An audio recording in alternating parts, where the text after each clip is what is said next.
한국은행 보고서로 근거 있는 공부하시고 저와 함께 서울에 집 사시죠. 오늘 볼 보고서는 한국은행 금융시장국이 정리한 2025년도 10월 금융시장 동향입니다. 이 보고서의 핵심부터 말씀드리자면, 첫째, 국고채 금리가 꽤 많이 올랐습니다. 둘째, 코스피는 반도체, 기업 실적, 한미 관세 협상 덕분에 크게 올랐습니다. 셋째, 가계, 기업 대출은 둘 다 더 빨리 늘었습니다. 넷째, 은행 예금은 빠지고 펀드, MMF 쪽으로 돈이 강하게 몰렸습니다. 첫째, 먼저 금리부터 보겠습니다. 보고서의 본문에 보시면 국고채 금리는 10월 하순 이후 금융 안정에 대한 경계감, 경기 개선, 기대 등으로 큰 폭 상승했다 라고 적혀 있습니다. 쉽게 말해서 혹시 금융시장이 흔들리면 어떡하지 라는 걱정하고, 동시에 그래도 내년에는 경기가 조금 나아질 수 있겠다 라는 기대가 같이 나오면서 시장에서 장기 채권 이자를 확 올려버린 겁니다.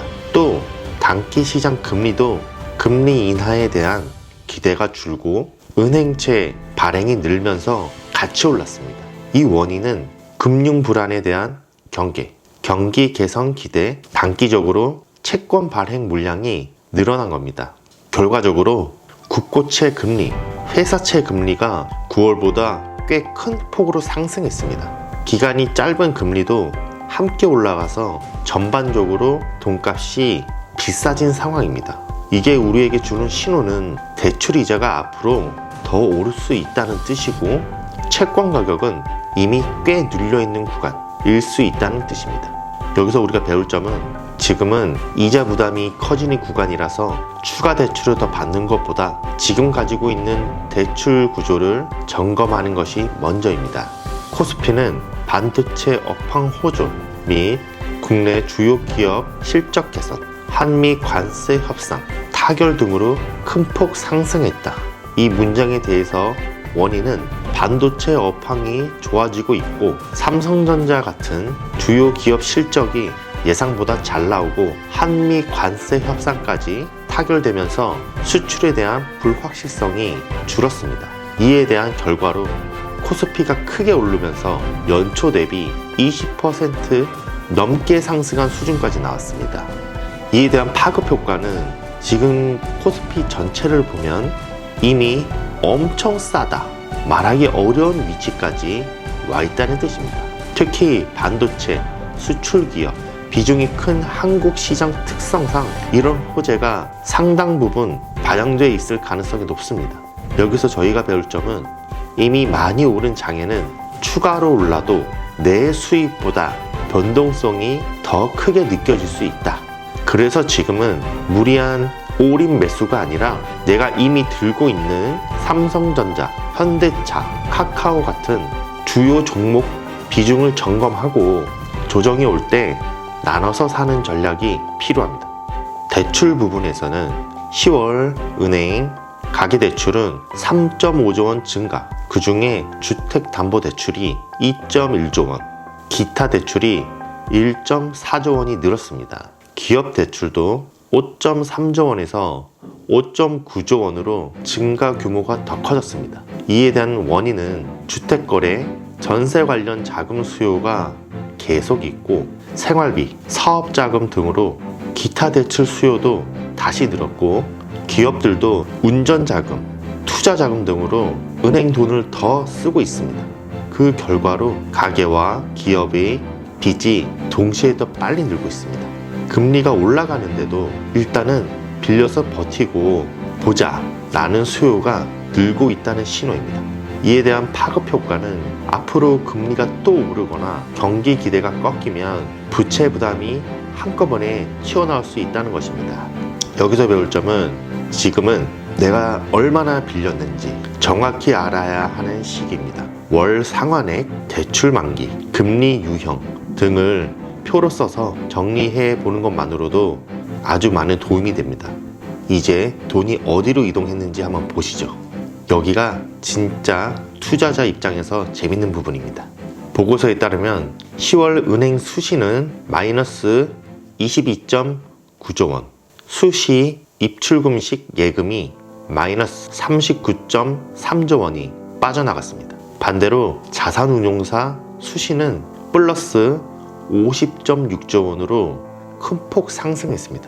그 원인은 분기 말에 은행에 잠깐 넣어놨던 법인 자금이 빠져나가고 부가가치세, 납부 등 세금으로 빠져나간 상황입니다. 이 돈들이 다시 MMF, 주식형, 기타 펀드로 들어간 영향입니다. 그 결과로 은행 입장에서는 통장에 들어온 돈이 확 줄어든 상태이고 자산운용사 입장에서는 펀드 쪽으로 돈이 한꺼번에 몰려온 상태입니다. 특히 MMF와 주식형 펀드로의 유입이 크게 늘었다는 점이 중요합니다. 이에 대한 파급 효과는 은행의 예금이 줄면 은행이 대출을 내줄 때 더 조심하게 됩니다.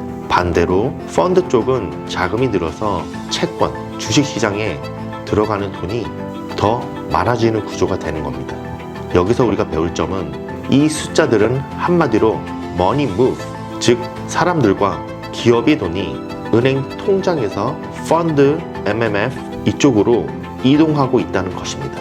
개인 투자자인 저희 같은 사람들은 나만 예금에 놔두고 있는 건 아닌지, 나도 어느 정도는 MMF, 채권형, ETF로 나눠야 하는 시점인지 생각해 볼 필요가 있습니다.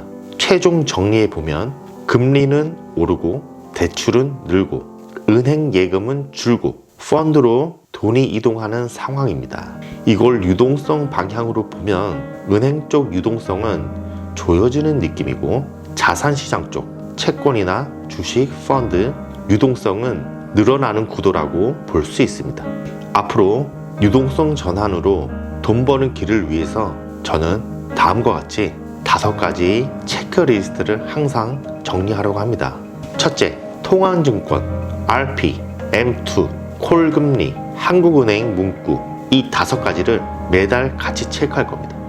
둘째, 통화증권 발행이 줄고 RP 공급이 늘어나기 시작하면 그때가 유동성이 조임에서 전환으로 바뀌는 신호라고 보면 됩니다. 셋째, 그 시점이 바로 채권, 부동산, 레버리지 구조를 다시 세팅할 타이밍입니다.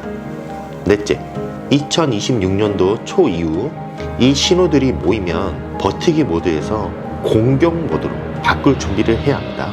다섯째, 돈의 흐름은 항상 안정, 수익, 자산 순서로 움직인다. 그래서 지금 이 순간은 안정과 버티기를 준비하는 구간이라고 보시면 됩니다. 마무리하겠습니다. 금리는 위로, 빚은 늘고 돈은 은행에서 펀드로 이동 중. 지금은 공격이 아니라 대출 구조와 현금 버퍼를 정리해야 할 시기입니다.